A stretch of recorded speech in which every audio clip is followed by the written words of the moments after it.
오늘 말씀 제목 같이 한번 따라해 보겠습니다. 성령으로 내게 부탁한 아름다운 것을 지키라.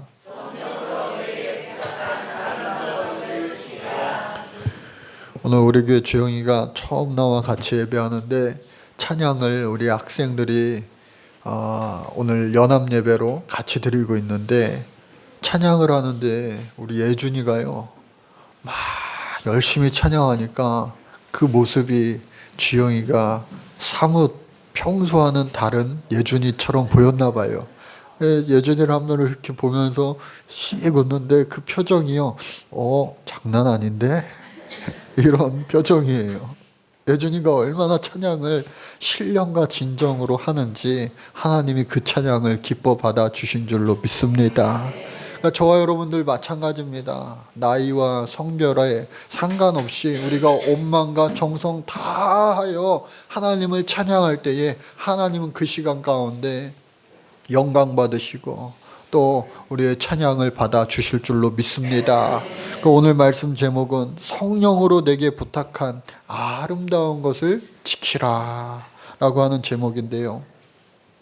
뉴스를 보니까 인도의 강추위로 인한 휴교령이라고 하는 건 뭐냐? 너무 추우니까 학교 오지 말라는 거예요. 예전에 태풍 많이 불 때 학교 하루 쉰 적도 여러분들 있을 거예요. 미세먼지가 너무 심해도 극심하게 심하면 아무래도 학교가 또 쉴지도 모르겠어요. 쉬었으면 좋겠다 막 그런 아이들도 있는데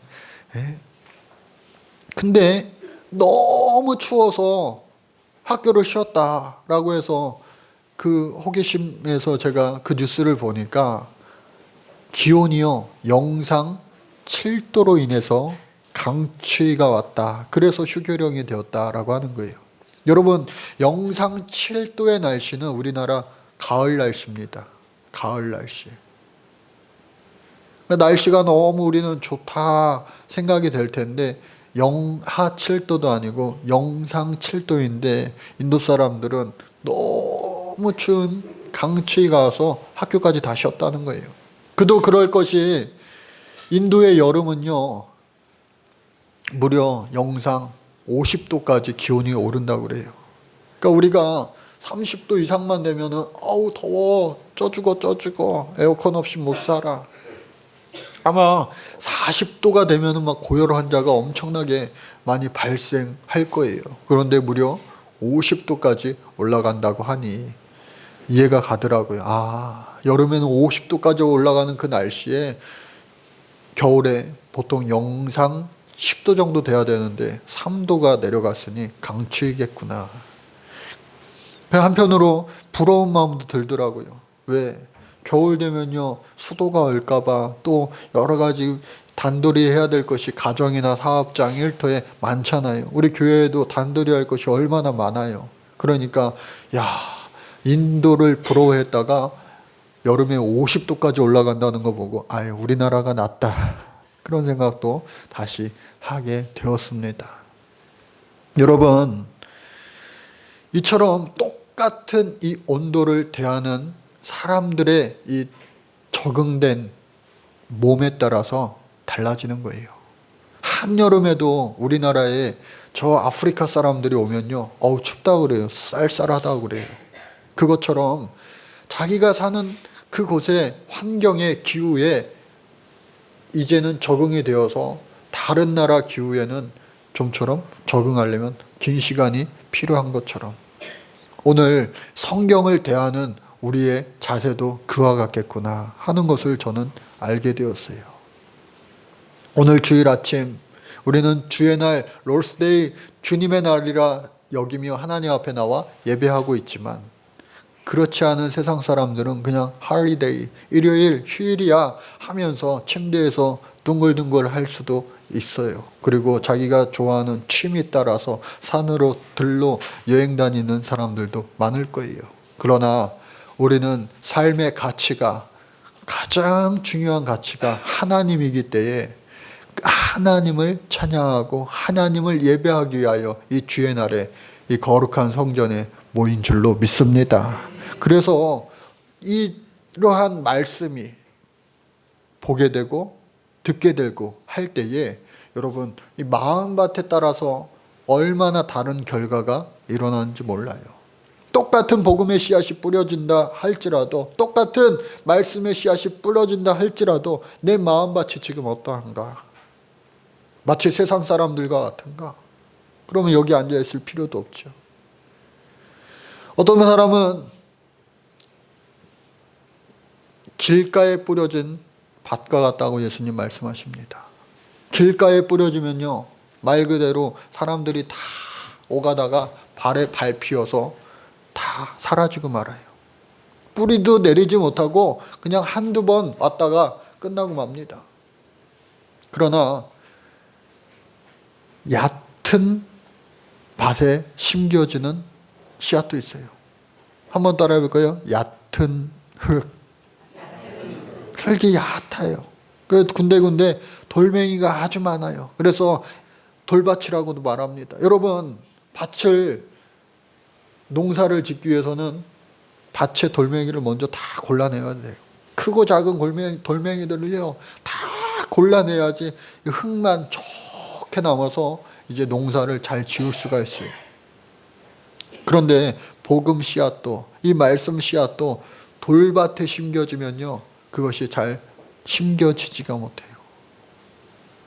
여러분, 마음 가운데, 심령 가운데 돌멩이가 가득 찬 분 있으면 그 돌멩이를요, 다 이 시간에 벗어버리시기를 주의 이름으로 축복합니다. 옥토밭이 되시기를 간절히 바랍니다. 오늘 이 돌멩이가 다 사라져. 이제 뿌리를 내리고 잘 자라보려고 하는데 안타깝게도 어떻게 해요? 가시나무가 많은 거예요. 그 삶의 환경 가운데. 그러니까 햇빛이 잘 들이우지 못하고 또 그 가시나무가 막 찌르는 거예요. 여러분들 삶의 환경 가운데도 삶의 주변에 가시나무가 많은 분들이 있어요. 가시나무. 여러분, 주의 능력으로 그 가시나무가 제거되시기를 주의 이름으로 축복합니다. 어느 목사님이 딸만 셋이에요. 딸만 셋인데 크리스마스 카드를 그 딸 셋 중에 몇째 딸이 보냈을까요? 예? 셋째 딸이라고 하는 분도 있고 또 둘째 딸이라고 하는 분도 있고 첫째는 보통 안 보내나 보네요. 예? 그 정답은 제가 한번 읽어드릴게요. 우리 아버지께 아빠 안녕? 저 세영이에요. 아빠는 나한테 크리스마스 카드 안 줄 거지? 내가 그럴까 봐 쓰는 건 아니고 그냥 아빠 생각이 나서. 올해 2019년도 얼마 남지 않았는데 잘 마무리하시길 바래요. 역시 우리 아버지 생각해 주는 건 세 딸 중에 나밖에 없죠? 아직 정답이 안 나왔어요? 힘들 때마다 아빠한테 기댈 수 있어서 정말 좋아요. 앞으로도 아빠는 저의 영원한 멘토예요. 사랑합니다. 하트를 해가지고 보냈는데 몇째 딸이라고요? 바로 하트. 둘째 딸이에요. 둘째 딸. 둘째 딸이 아빠한테 보낸 거예요. 첫째 딸은 안 나왔고 막내 딸도 아니었고 둘째 딸이에요. 사람들마다 다르겠지만 이 둘째가 보통 첫째에 치이고 또 막내에 치이고 하다 보니까 옛날 어른들이 살아남기 위해서 부모에게 잘 보이기 위한 그러한 생존력이 강하다 그런 얘기를 들었는데 그거 때문에 그런지 잘 모르겠지만 하여튼 둘째 딸이 크리스마스 카드를 보냈더라고요. 여러분, 이와 같이 아버지가 목사님이에요. 그리고 여기 가정은요, 할아버지도 목사님이에요. 그 할아버지가 예전에 우리 교회에 오셔가지고 말씀을 전한 적도 있는데, 그러한 믿는 가정, 믿음의 가정에서 태어난 이 세 딸들은 얼마나 가시나무가 별로 없이 얼마나 믿음 안에서 잘 자랄 수가 있겠냐고요. 그러나 여러분, 신앙생활하면서 가시나무가 많다면 그 가시나무를 제거하실 수 있는, 없애버릴 수 있는 하나님을 더욱더 의지하여서 이 복음의 씨앗이 옥토밭이 되어서 잘 자라나 아름다운 큰 나무를 이루고, 또 주변에 그 나무들이 함께 같이 잘 자라나 아름다운 복음의 숲을 이룰 수 있기를 주의 이름으로 간절히 축복합니다. 우리 교회가, 그리고 우리 교회에 속한 여러분들의 가정이 그와 같은 복음의 숲을 이루는 아름다운 씨앗들이 여러분들 이미 된 줄로 믿습니다. 그래서 이 예수님께서는 4가지 밭을 중요하다고 말씀하셨는데, 오늘 이 디모데에게 사도 바울이 편지를 쓰는데, 디모데의 이름의 뜻은 뭐냐? 하나님을 공경하는 자, 하나님을 영화롭게 하는 자. 이 이름의 뜻부터가 얼마나 좋습니까? 그도 그럴 것이, 오늘 말씀해 보니까 이 아버지는 헬라인이었어요. 이방인이었어요. 그럼에도 불구하고 그 어머니가 유대 그리스도인이었다. 할머니도요, 예수 잘 믿는 로이스라고 하는 신앙의 할머니였어요. 또 어머니도 유니게라고 하는 신앙의 어머니였다라고 하는 거예요. 그의 가정적으로 정말로 예수를 잘 믿고 하는 그 가정에서 자라나서 이 아이가 잘 자라나는 거예요. 뿐만 아니라 이 사도 바울을 통하여 할례도 받고, 또 사도 바울을 2차 선교여행을 시작으로 항상 이 사도 바울과 어떻게 해요? 동거동락, 일심동체처럼 움직이면서 정말로 하나님의 귀한 사역을 잘 감당하는 거예요. 디모데 전서 이후에 이제 디모데 후서를 쓰는 때가 되었는데, 지금 사도 바울은 안타깝게도 감옥 안에 있습니다. 어떤 감옥이냐? 로마 감옥 안에 있어요. 첫 번째 로마 감옥을 갔다가 다시 로마 감옥에 또 갇혔어서 그 로마 감옥에서 편지를 쓰고 있는 거예요. 다른 옥중서신을 보면은 하나님이 곧 나를 풀어주실 거야, 하나님이 나를 다시 해방시켜 주실 거야, 자유롭게 해주실 거야, 그러한 소망이 담겨 있는데, 오늘 말씀해 보니까 그런 소망의 빛이 보이지 않아요. 왜 그런가? 나이가 연로해서 이제 하나님이 부르실 때가 되었나 보다. 아마도 이곳에서 내가 순교하게 될 모양이다 하면서 하나님의 그 영적인 사인을 어쩌면 느꼈는지도 모르겠어요. 그래서 이 디모데에게 감사해야 합니다. 내가 그동안 예수 그리스도를 만나 예수 그리스도의 복음을 이 모양 저 모양으로 목숨을 다하여 최선을 다하여 전하였는데, 이 복음의 진리를 계속해서 전하여 이어나갈 사람이 바로 아들과 같은 영적인 아들 이 디모데, 네가 있어서 나는 참 감사하다. 감사하다. 여러분들, 저와 여러분들도 신앙생활하면서 주님 다시 만나기 전에 이와 같이 정말로 일심동체처럼, 그리고 동거동락을 하며 함께 신앙생활을 할 수 있는 믿음의 동역자가 많기를 주의 이름으로 축복합니다. 옆에 있는 분들과 한번 인사할게요. 당신이 나의 믿음의 동역자입니다. 시작. 당신이 나의 믿음의 동역자입니다. 얼마나 하나님이 기뻐하실까? 협력하여 선을 이룰 때에 하나님은요 기뻐하시는 줄로 믿습니다. 근데 이 디모데에게 편지를 쓰면서 이제 말하는데 사뭇 무거운 말씀을 오늘 전하게 되는 거예요. 뭐냐? 오늘 말씀 제목이기도 한데, 우리 안에 거하시는 성령으로 말미암아 내게 부탁한 아름다운 것을 지키라. 그러면 그것이 뭘까? 이렇게 보니까 8절 말씀에 있는 거예요. 8절 말씀에 주를 위하여 갇힌 자 된 나를 부끄러워하지 말고 오직 하나님의 능력을 따라 복음과 함께 무엇을 받으라? 고난을 받으라. 고난을 받으라. 여러분, 제가 여러분들에게 여러분은 저의 참 좋은 동역자입니다, 이렇게 서로 인사하고 고백했을 때는 참 웃으면서 이렇게 잘하셨지만, 그리고 사랑하고 축복합니다 하면은 주는 것도 없이 받는 것도 없이 그래도 그냥 좋고 기쁘고 그랬는데, 지금 여러분들 한번 해보시겠어요? 아마 표정이요 박지 못하실 거예요. 그리고 제가 여러분들에게도 주님을 위하여 여러분들 고난 받으시기 바랍니다. 아멘 하시는 분이 있어서 다행이에요. 네? 고난을 받으시기 바랍니다.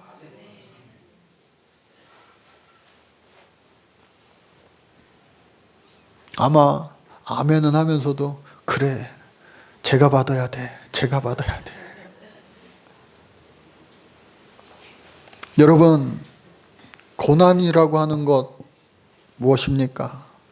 인생 살아가면서 피할 수 없는, 만나게 되는 온갖 수고와 고통과 어려움, 모든 것들을 통틀어서 우리는 고난이라고 이야기합니다. 경제적으로 가난하고 궁핍합니다. 육체적으로 피로하고 질병으로 인해 고통스럽고 곤고합니다. 사회적으로 온갖 역경과 시련을 당하게 됩니다. 인격적으로 정신적으로 비천한 상태에 빠지는 것, 이 모든 것들이 고난이라고 말할 수가 있겠습니다. 이 고난의 원인은 뭘까? 성경적으로 1차적인 원인은 바로 죄에 대한 하나님의 형벌입니다. 그것이 창세기 3장에 나와 있어요. 죄로 인한 하나님의 형벌이다. 그러니까 어떠한 이유의 고난도 원인이 뭘까? 나로 인한 잘못이 아닐까? 그리고 도저히 생각해도 나의 잘못이 없는 것 같아. 나는 정말 잘 열심히 하고 있는데 그게 참 내 원인은 아닌 것 같아. 그 조상 때문인가요? 공동체 때문인가요? 이 나라 이민족 때문인가요? 그럴 수도 있습니다. 물론 그럴 수도 있어요. 그러나 노아에게도 재앙이 임하였던 것처럼 의인에게도, 의롭게 살려고 노력하는 자들에게도 때로는 고난이 찾아오게 되어 있어요. 의인은 어나니 한 사람도 없지만 의인처럼 살아보려고 하는 저와 여러분들, 예수를 잘 믿는 저와 여러분들에게도 때로는 고난이 찾아와요. 어린아이들에게도 무슨 큰 잘못이 있어서 아이들에게도 때로는 고난이 찾아올 때가 있어요. 그것은요, 공중권세 잡은 사탄이 지배하는 이 세상을 살아가는 이 성도들에게 피할 수 없는 역경, 고난이기도 한 것입니다. 우리는 가만히 있어도요, 진공 상태에서 우리가 살아가는 거 아니에요. 우는 사자와 같이 믿는 우리들을 삼키려고 하는 악한 영이 반드시 존재한다 라고 하는 거예요. 여러분, 귀신이 있어요, 없어요? 귀신이 있어요, 없어요? 없어요? 있어요? 잘 모르겠어요? 귀신은 있어요. 근데 그 귀신을 사람은요, 이길 수가 없어요. 사람이 귀신을 보면요, 놀래요. 여러분, 귀신을 보기 원하세요? 귀신 보면 귀신이 얼마나 많은데. 근데 사람은 그 귀신을 이길 수 없지만 하나님이 함께 하시면요, 그 귀신이요, 먼저 도망갑니다. 예수의 보혈의 능력으로, 사망 권세를 이기시는 그 능력으로 말미암아 귀신을 이기시기 바랍니다. 악한 영의 세력을 능히 우리는 이길 수가 있다라고 하는 거예요. 그런데 이 히브리서 기자는 뭐라고 말하느냐? 예수 그리스도께서도 우리 성도들을 위하여 친히 고난받으셨으니 그러기에 성도들도 당하는 그 고난의 아픔을 예수님께서도 알고 계신다. 여러분, 우리 예수님은요, 하나님의 아들로 천상에서 그냥 계실 수도 있지만 인간의 수고와 또 인생의 모든 것을 경험하기 위하여 인간의 옷을 입고 이 땅에 오셨어요. 배고픔도 경험하셨고요. 배신도 경험하셨고요. 침뱉음, 모욕, 창자욱, 그리고 채찍질, 그리고 온갖 술수, 거짓, 모든 것들을 경험하셨어요. 여러분, 우리가 이 세상 살면서 당하는 그 어떠한 고난도 예수님과 좋게 비교할 수 없음을 여러분 아시기 바랍니다. 내가 슬퍼올 때, 내가 힘들어올 때 먼저 나를 위하여 울고 계시는 우리 주님이 있음을 여러분들이 잊지 마시기를 간절히 바랍니다. 베드로는 뭐라고 이야기하느냐? 그리스도인으로서 악한 일로 고난받지 않게 조심하며 주를 위해 고난받을 때에 부끄러워 말고 하늘에 계신 하나님께 감사하며 영광을 돌리라고 가르칩니다. 사랑하는 우리 성도 여러분, 주를 위하여 당하는 고난은요, 장차 면류관이 될 줄로 믿습니다. 훈장이 될 줄로 믿습니다. 그래 사도 바울은 지금 현재의 고난은 장차 받을 영광과 좋게 비교할 수 없도다.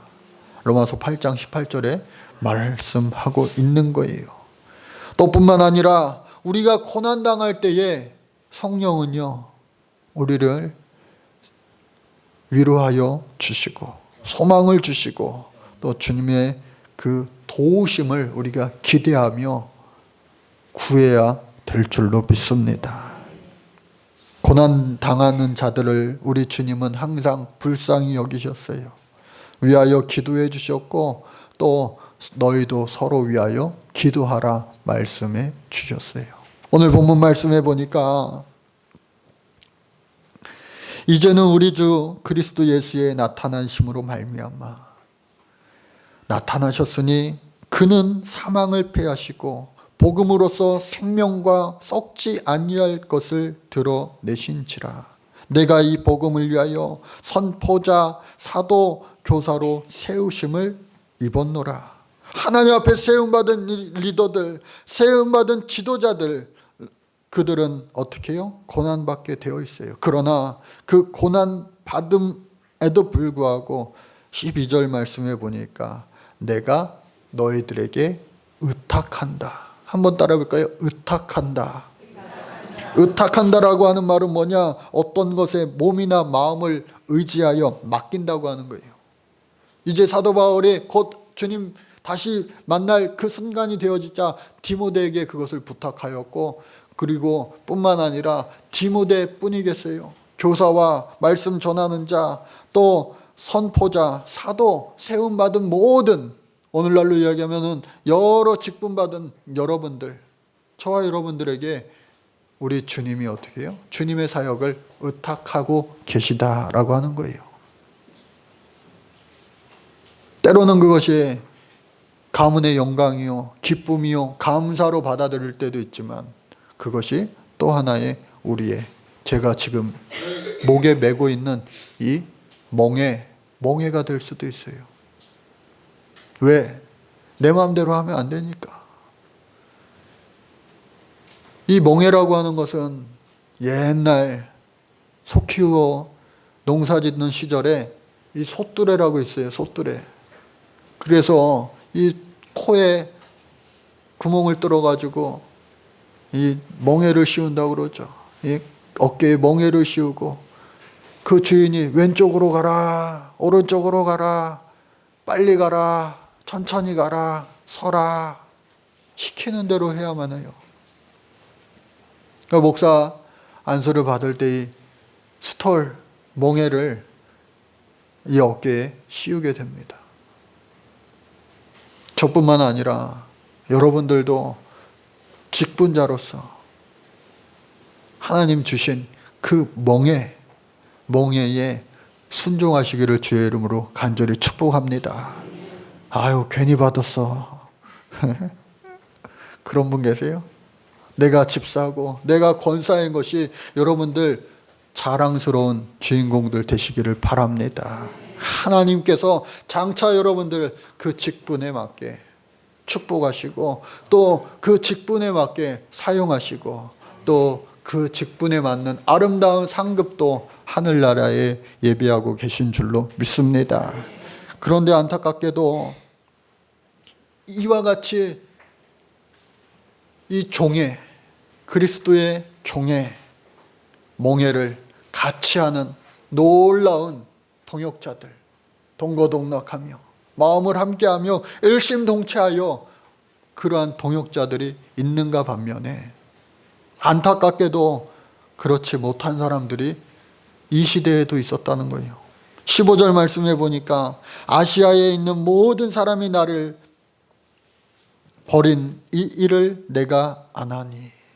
아시아에서 사도 바울이 감옥에 갇혔습니다. 그때에 그 아시아에 있던 교인들이 정말로 함께 목숨을 함께 하자라고 하였던 그 성도들이 안타깝게도 사도 바울이 감옥에 갇히게 되자 돌아보느니 한 사람도 없었다는 거예요.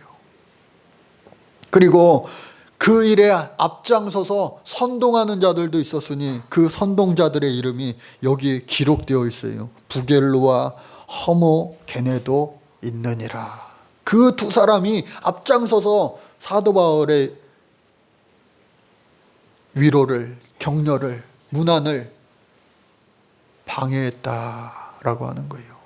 여러분, 하나님의 일을 방해하면 어떻게 될 것인가?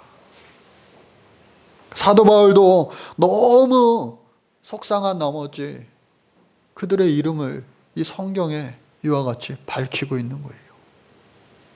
그러나 그럼에도 불구하고 그 순간에도 16절 원하건대 주께서 오네시보로의 집에 긍휼을 베푸시옵소서. 그가 나를 자주 격려해 주었고 감옥으로 자주 찾아왔다는 거죠. 내가 사슬에 매인 것을 부끄러워하지 아니하였습니다. 당시의 문화는 뭐냐? 아무리 친한 사람도 감옥에 가면은 그 인연을 끊는 거예요. 왜? 저 사람 죄인이야. 죄인 된 사람이랑 나랑 관계가 되어 있으면 나도 불똥에 튈 수 있어. 나의 인격도 나의 이미지도 다 사라지고 말 거야. 그럼에도 불구하고 끝까지 감옥에 갇힌 사도 바울을 위하여 문안하고 인사하고 격려하고 하였던 이 오네시보로, 그 사람으로 말미암아 그 집을 축복하는 기도를 하나님 앞에 올려드리는 거예요. 로마에 있을 때에 나를 부지런히 찾아와 만났습니다. 로마의 감옥에 있을 때에도 부지런히 나를 끊임없이 나를 도와준 진짜 동역자이다.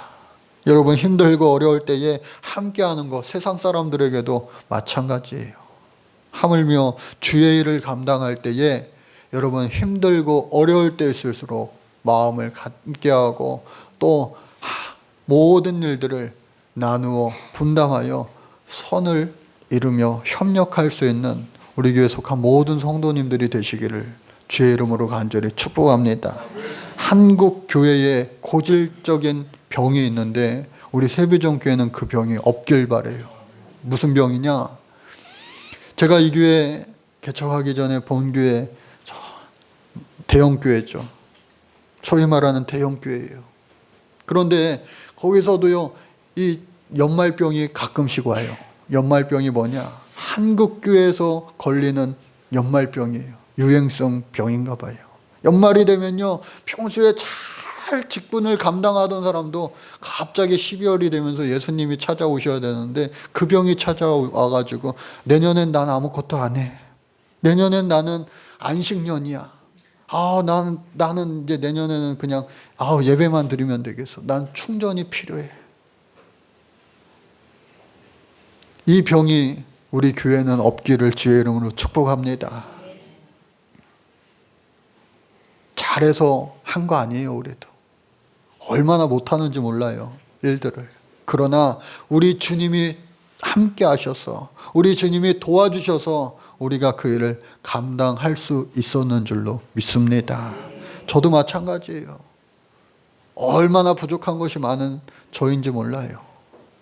그러나 그 부족함을 아시는 주님께서 함께하여 주셨기에 지난주에 우리 14년 전 예배를 영광스럽게 하나님 앞에 올려드릴 수 있었어요. 저뿐만 아니라 여러분들도 마찬가지입니다. 그래서 한국 교회에 그러한 병이 있는데 우리 교회는 없어요. 없으면 좋겠어요. 끝까지 앞으로도 없으면 좋겠어요. 그래서 그 두 가지 고백이 있는데 부족하지만 최선을 다하겠습니다. 맡겨진 직분에 한번 따라 볼까요? 부족하지만 최선을 다하겠습니다. 이 한 가지와 또 한 가지가 있는데 오히려 이것이 지나치고 지나쳐서 어느 순간 무디어져서 당연히 그건 내가 해야지. 나 아니면 할 사람이 누가 있어. 나 아니면 안 돼. 라고 하는 나 아니면 안 돼 의식이 있어서도 안 될 거예요. 내가 해야지. 그 자리는 내가 해야지. 여러분, 이 두 가지의 의미에 교회를 위한 것인가? 주님의 몸된 교회를 위한 그 마음인가? 아니면 자기 자신의 유익을 위한 것인가? 하나님 앞에 정직하게 묻고 기도하시고 또 하나님 주시는 그 답으로 사명을 감당하는 저와 여러분들 우리 모두가 되어야 할 줄로 믿습니다. 마지막으로 저 마산에 목회를 간 어느 목사님이 있어요. 거기에도 교회를 건축을 정말로 예쁘고 아름답게 잘하고 교회가 막 부흥하고 성장하고 막 그러는데요. 부럽더라고요. 그런데 그 교회에 장로님이 원로 장로님이 한 분 계신데 무려 그 장로님 연세가 96세예요. 근데 96세에도 불구하고 하나님께서 건강 주시고 하나님께서 지혜 주시고 그리고 변함없는 열심과 신앙으로 말미암아 교회에 어떤 분이 아파가지고 병원에 재입원을 하게 되었는데 그 소식을 듣고 여기 담임 목사님이 막 신방을 부랴부랴 갔어요. 그랬는데 그 목사님보다도 먼저 96세 된 장로님이 먼저 와서 기도해 주시고 그 분위기를 다 이미 화기애애하게 압도하고 계신 거예요. 딱 들어가니까 그냥 그 병실에 웃음이 넘치는 거예요. 96세 된 그 장로님이 목사님 오셨냐고 다시 기도해 주시라고. 그리고 이제 참 아름답게 신방을 잘 마치고 나오는데 그 젊은 목사님, 저보다 한 살 많은 목사님이에요. 그 목사님한테 그 장로님이 정중하게 둘이 있을 때 목사님, 우리 교회가 지금 참 평안하잖아요. 건축도 은혜롭게 잘 마무리되었고 새로운 성도들도 막 밀려 들어오는데 목사님 이때 교만하지 말고 겸손하셔야지 우리 교회가 지금처럼 평화롭고 안정되게 계속해서 부흥할 수 있다는 거 잘 아시죠?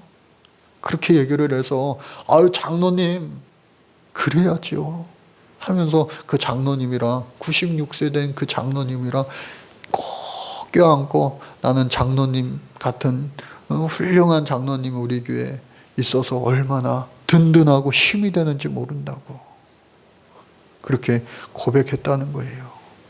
여러분, 저도 마찬가지예요. 우리 교회에 비록 장로님은 안 계시지만 우리 교회 권사님들 이 모양 저 모양으로 협력하고 또 주의 종을 위하여 기도하고 함께 할 때에 얼마나 마음이 든든해지는지 모릅니다. 여러분, 오늘 말씀 기억하시면서 성령으로 내게 부탁한 아름다운 것을 그동안 여러분들 잘 지켜 행하셨어요. 그러나 해가 바뀐다고 해서 막 내년에는 내려놔 그 내려놓음의 책에 제목을 의미를 잘못 이해하셨는지 세상 것을 내려놓고 주의 것을 더 지는 그러한 내려놓음이 반드시 올 연말 또 새해에 가득하시기를 주의 이름으로 축복합니다. 그리하여 성령으로 내게 부탁한 아름다운 것을 잘 지켜 행할 수 있는, 그래서 칭찬 가득히 축복 가득히 얻을 수 있는 주인공 되시기를 간절히 축복합니다. 감사합니다. 주님, 이 시간